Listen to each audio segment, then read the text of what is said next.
आखिर भक्ति की शक्ति का विजय हुआ और भक्त की पुकार पर भगवान प्रकट हुए। वह दिन था ज्येष्ठ मास की पूर्णिमा का। राजा इंद्रद्युम्न और उनकी पत्नी देवी गुंडीचा अत्यंत भक्ति भाव पूर्वक उनके आराध्य देव के प्रकट होने की प्रतीक्षा कर रहे थे।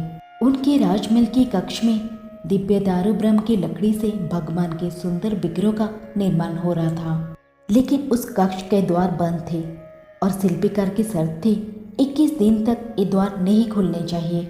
लेकिन 15 दिन बाद कक्ष के अंदर से छेनी और हथौड़े की आवाज आना बंद हो गया। रानी को चिंता हो गई कि कहीं वो वृद्ध शिल्पीकार को कुछ हो तो नहीं हो गया होगा, और रानी ने राजा से विनती करके उस कक्ष के द्वार खुलवा दिए। जब द्वार खुले तो सामने जगन्नाथ, बलभद्र और सुभद्रा जी के सुंदर विग्रह विराजमान थे। ऐसा लग रहा था कि 21 दिन से पहले द्वार खोल दिए जाने के कारण मानो वे अधूरे रह गए थे। इस बात से व्यथित राजा अपने भूल पर अफसोस करने लगे और तभी दिव्य आकाशवाणी हुआ। उसमें कहा गया, हे राजन, मेरे ये विग्रह अपूर्ण नहीं है।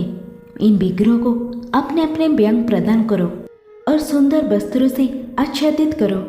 शेष हाथ ऊंचा विशाल मंदिर बनवाओ और उसमें संपूर्ण वैदिक विधि से इनकी स्थापना करवाओ। मेरे ये स्वरूप कलयुग के जीवों का उद्धार करने के हेतु प्रकट हुआ है, इसीलिए इन स्वरूप में मैं जगन्नाथ नाम से जाना जाऊंगा। आकाशवाणी सुनकर राजा प्रसन्न हुए और उन्होंने विशाल मंदिर बनवाया। विधि विधान से इन तीनों विग्रहों की प्राण प्रतिष्ठा करवाई और उस समय आकाश से देवतागण पुष्प वर्षा करने लगे। चारों ओर नगाड़े और धुंधुकियां बजने लगी और जगत के नाथ जगन्नाथ अपने भाई बलदेव और बहन सुभद्रा जी के साथ वहां प्रकट हुए। जगन्नाथ जी ने राजा से कहा, हे राजन, मैं तुम्हारी भक्ति से अत्यंत प्रसन्न हूँ। मांगो, तुम्हें क्या वरदान चाहिए? राजा ने कहा, हे प्रभु, मैं आपसे 3 वरदान मांगना चाहता हूँ। पहले तो ये कि आने वाले समय में मेरी कोई संतान ना हो, क्योंकि यदि मेरा वंश आगे बढ़ेगा तो वो इस मंदिर पर अपनी पैतृक सत्ता स्थापित करने का प्रयास करेगा और फिर आपके दर्शन सभी को प्राप्त नहीं हो पाएगा।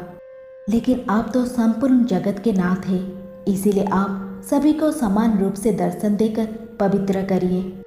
दूसरा वर ये कि आप पूरा दिन भोग स्वीकार करते रहिए, आपका हाथ कभी भी सूखे ना हो। इतनी प्रचुर मात्रा में आपके लिए भोग बनाया जाए। तीसरा वरदान मैं ये मांगना चाहता हूँ कि आप मात्र 3 घंटे तक ही विश्राम करें और बाकी संपूर्ण समय आप भक्तों को अपनी दर्शन देते रहे।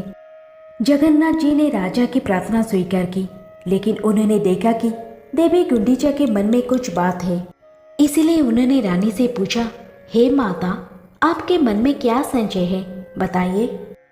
तो रानी गुंडीचा ने कहा, हे प्रभु, हर स्त्री की इच्छा होती है कि उसके संतान हो, लेकिन अब मैं इस सौभाग्य से वंचित रह जाऊंगी। अब मेरा कोई पुत्र नहीं होगा जो मुझे मिलने के लिए आएगा और मृत्यु के बाद मेरा साथ करेगा। बस यही खेद है मन में।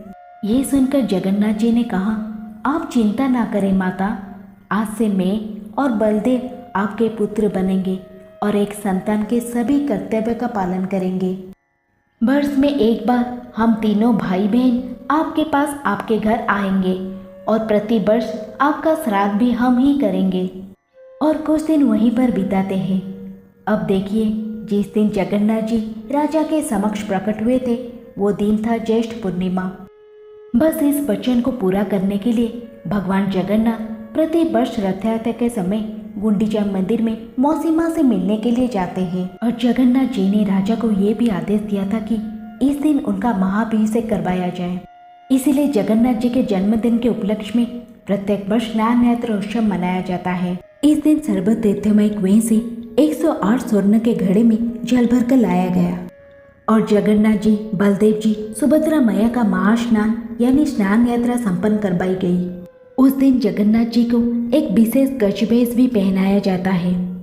अब इतना स्नान करने के बाद जगन्नाथ जी बीमार पड़ जाते हैं, जिसे ज्वर लीला या फिर अनवश्यर कहा जाता है। इस समय जगन्नाथ जी अपने भक्तों को दर्शन नहीं देते और 15 दिन के लिए अलग स्थान पर रहकर राजपेश से उनका इलाज करवाया जाता है। उन्हें विभिन्न औषधि युक्त काढ़ा दिया जाता है, फुलरी नीति संपन्न करवाई जाती है। और वास्तव में तो ये समय जगन्नाथ जी अपनी पत्नी देवी लक्ष्मी के साथ व्यतीत करते हैं। एक आदर्श पति की तरह उन्हें प्रसन्न करते हैं। 15 दिन हो चुके हैं। अब तीनों भाई बहन स्वस्थ हो चुके हैं। एक दिन संध्या के समय सुभद्रा जी और जगन्नाथ जी बैठे हुए थे और आपस में बात कर रहे थे। सुभद्रा जी कहते हैं, भैया कितने दिन हो गए हमें बाहर कहीं गए हुए, और फिर अब तो हम स्वस्थ भी हो गए हैं, तो चलिए ना थोड़ा नगर भ्रमण करके आते हैं। कैसा विचार है बताइए।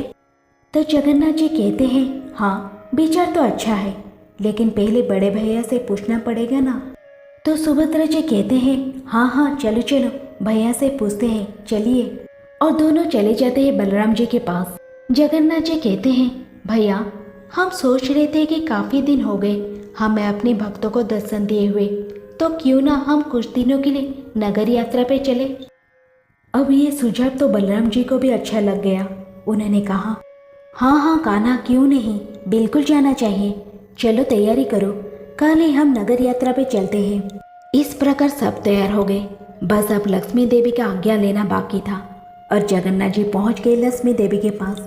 जगन्नाथ जी ने बड़े प्रेम से लक्ष्मी देवी से कहा, देवी आप तो जानते ही हैं कि इन 15 दिनों में हम अपने भक्तों को दर्शन नहीं दे पाए थे, इसलिए यदि आपकी आज्ञा हो तो अब मैं अपने भ्राता बलराम जी और बहन सुभद्रा जी के साथ नगर भ्रमण के लिए जाना चाहता हूँ। 2 दिन में वापस आ जाऊंगा, बस ज़्यादा समय नहीं लगाऊंगा। लक्ष्मी जी कहती है, हाँ बिल्कुल। अब अपने पति को लक्ष्मी देवी मना कैसे कर सकती थी, तो उन्होंने भी अपनी आज्ञा देते हुए कहा, अवश्य स्वामी आप जाइए, लेकिन याद रहे 2 दिन में वापस आ जाएगा। तो जगन्नाथ जी ने कहा, हाँ हाँ बिल्कुल, बस मैं यूँ गया और यूँ आया। इस प्रकार लक्ष्मी देवी को वचन देकर हमारे जगन्नाथ जी चले जाते हैं नगर यात्रा पर अपने भक्तों को दर्शन देने के लिए। पद्म पुराण में इस रथ यात्रा उत्सव का वर्णन कुछ इस प्रकार किया गया है। आषाढ़ शुक्ला द्वितीया को भगवान जगन्नाथ जी की रथ यात्रा करके पुनः शुक्ला एकादशी को वापिस रथ यात्रा करनी चाहिए। इस दिन व्यक्ति को जप यज्ञ आदि उत्सव मनानी चाहिए। इस उत्सव में जो भगवान को रथ पर आरूढ़ होकर भ्रमण करते हुए आनंद से देखता है, वो निश्चित रूप से भगवान के धाम में निवास प्राप्त करता है। और जगन्नाथ जी, बलदेव जी और सुभद्रा मैया अपने अपने रथों पे सवार होकर गुंडीचा देवी के मंदिर के ओर प्रस्थान करते हैं। मार्ग में अनेकों भक्त उनके दर्शन के लिए मुख्य मार्ग पर आ जाते हैं।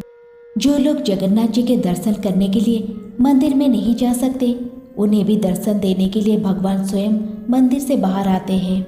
मार्ग में भक्तगण रथ को खींचते हैं और ढोल, नगाड़े, मृदंग इत्यादि वाद्ययंत्रों से कीर्तन किया जाता है। संपूर्ण वातावरण में प्रेम और भक्ति की लहर उठती है और प्रत्येक वर्ष मार्ग में कम से कम एक बार वर्षा भी अवश्य होती है। अब जगन्नाथ जी संध्या होते होते पहुंच जाते हैं अपनी मौसी माँ गुंडीचा जी के पास और तीनों भाई बहन आराम से वहां आनंद उठाते हैं, स्वादिष्ट भोग स्वीकार करते हैं, उद्यान में भी विहार भी करते हैं। और इसी आनंद प्रमोद में जगन्नाथ जी लक्ष्मी देवी को भूल जाते हैं। 2 दिन का वचन देकर आए थे जगन्नाथ जी, लेकिन 5 दिन हो गए, फिर भी उनका ना तो कोई संदेशा आया और ना ही वे आए। 2 दिन पूरे हो चुके, लेकिन अभी तक जगन्नाथ जी का वापिस आने की कोई खबर नहीं है। लक्ष्मी देवी बार बार द्वार पर जाकर प्रतीक्षा कर रही है, लेकिन ना तो जगन्नाथ जी दिख रहे हैं और ना ही उनके कोई सेवक। 3 दिन बीत गए और अब 4 दिन पूरे हो गए हैं। लक्ष्मी जी के धैर्य का बांध अब टूट रहा है। ना तो जगन्नाथ जी आ रहे हैं और ना ही उनके आने की कोई सूचना सुनाई दे रही है। बार बार लक्ष्मी देवी अपने सेवकों को बुलाकर पूछती है, क्या स्वामी श्रीमंदिर में आ गए, या फिर क्या उनका कोई सेवक उनके आगमन का समाचार लेकर आया है क्या, देखना जरा। लेकिन हर बार लक्ष्मी देवी को निराश ही होना पड़ रहा है। आज 5वां दिन हो गया, लेकिन जगन्नाथ जी नहीं आए। उदास मुख से वह अपनी झरोखे से झांकती हुई प्रतीक्षा करती है। अब लक्ष्मी जी के उदासी का स्थान उनके क्रोध ने ले लिया। उन्होंने सोचा, बस अब बहुत हो गया। 2 दिन का वचन देकर गए थे और आज 5वां दिन है। कितना गैर जिम्मेदार व्यवहार है ये। क्या उनके वचन की इतनी ही कीमत है और क्या मेरा कोई महत्व तो नहीं है उनके जीवन में। कोई बात नहीं, मैं आज उन्हें बताती हूँ कि वचन देकर उसे पूरा ना करने का क्या परिणाम होता है। इतना सोचकर लक्ष्मी देवी ने अपने सेवकों को बुलाया और आदेश देते हुए कहा, सेवकों, इस समय मेरी पालकी तैयार करवाइए। सभी सेवकों को साथ लीजिए और हम इसी क्षण गुंडीचा मंदिर जाने के लिए प्रस्थान करेंगे। लक्ष्मी देवी का आदेश पाते ही उनके सेवकों ने सारी तैयारी शुरू कर दी। लक्ष्मी जी के लिए एक विशेष पालकी तैयार करवाई गई। पालकी को सजाया गया और अपने संपूर्ण ऐश्वर्य और ठाट बाट के साथ लक्ष्मी देवी पालकी में बैठकर गुंडीचा मंदिर जाने के लिए निकल गई। मार्ग में उनके आगमन से पूर्वक उनके सेवक ढोल, मृदंग, शंख इत्यादि वाद्यंत्र बजाते हुए जा रहे थे। जैसे ही लक्ष्मी देवी गुंडीचा मंदिर पहुंची तो उनके आगमन का समाचार जगन्नाथ जी को मिल गया। जगन्नाथ जी के सेवक उनके पास जाकर कहा, स्वामी, माता लक्ष्मी आई है और कुछ क्रोध में भी दिखाई दे रही है। ये सुनकर जगन्नाथ जी को अचानक याद आया अपना वचन जो उन्होंने लक्ष्मी देवी को दिया था। आखिर जगन्नाथ जी को बड़ा दुख हुआ, लेकिन अब क्या करें, वो तो हो गई। अब अपनी पत्नी को मनाने के सिवा और कुछ उपाय भी नहीं था। लेकिन उनके सामने जाए तो जाए कैसे, और वो भी ऐसे समय में जब लक्ष्मी देवी इतने क्रोध में थी। कहीं श्राप दे दिया तो फिर से? नहीं, जगन्नाथ जी ने सोचा इस समय उनके समक्ष जाना ठीक नहीं। जब उनका क्रोध शांत हो जाएगा फिर देखेंगे। अब इधर लक्ष्मी देवी की पालकी जैसे ही गुंडीचा मंदिर के आंगन में पहुंची तब जगन्नाथ जी के सभी सेवकगण वहां एकत्रित हो गए। उन्होंने देखा, अरे लक्ष्मी देवी अत्यंत क्रोध में है और बस मंदिर में प्रवेश करने ही वाली है। और तभी जगन्नाथ जी के सेवकों ने मंदिर के द्वार जोर से बंद कर दिए। ये देखकर लक्ष्मी देवी को अत्यंत क्रोध आ गया। उन्होंने सोचा, स्वामी, आप यहाँ मेरे बिना ही अपने बड़े भैया और बहन सुभद्रा के साथ बड़े सुखपूर्वक रह रहे हैं। आपने मुझे वचन दिया था कि आप 2 दिन में वापस आ जाएंगे, लेकिन आज 5 दिन हो गया है और आपको इस बात का थोड़ा भी विचार नहीं आ रहा है कि मैं आपकी प्रतीक्षा कर रही होंगी। कोई बात नहीं, जैसी आपकी इच्छा, अब आप यहीं पर रहिए। ये सोचकर लक्ष्मी देवी ने अपने इस अपमान का बदला लेने के लिए अपने सेवकों को बुलाकर आदेश दिया। उन्होंने कहा, ये रथ मेरे स्वामी का रथ नंदी घोष है, जाओ उसे तोड़ दो। और लक्ष्मी जी के सेवकों ने भी अपने स्वामिनी का आदेश पालन करते हुए जगन्नाथ जी का रथ तोड़ दिया। और वहाँ जगन्नाथ जी के सेवकों और लक्ष्मी देवी जी के सेवकों के बीच में थोड़ी मार पिटाई भी हो गई। उसके बाद लक्ष्मी देवी चुपचाप वहाँ से वापस श्री मंदिर आ गई। लेकिन इस समय वो मुख्य मार्ग से नहीं आई, अपितु हेरागुरी गली से आई। उड़िया भाषा में हेरा का अर्थ होता है देखना। जब लक्ष्मी देवी अपने पति जगन्नाथ जी को देखने के लिए 5वें दिन आती है तो उसे हेरा पंचमी के उत्सव कहा जाता है। अब 7वें दिन गुंडीचा मंदिर में जगन्नाथ जी, बलदेव जी और सुभद्रा जी का संध्या दर्शन किया गया। सभी भक्तों ने उसमें उत्साहपूर्वक भाग लिया और जगन्नाथ जी के दर्शन किए। 8वें दिन तीनों भाई बहन के रथों को वापिस श्री मंदिर जाने के लिए दक्षिण दिशा की ओर मुख करके रख दिए और 9वें दिन ये रथ वापस श्री मंदिर आने के लिए तैयार हो गया। जगन्नाथ, बलदेव और सुभद्रा जी ने माता गुंडीचा से वापस जाने की आज्ञा ली। उन्होंने प्रणाम किया और वापिस अपने रथ पर आरूढ़ हो गए।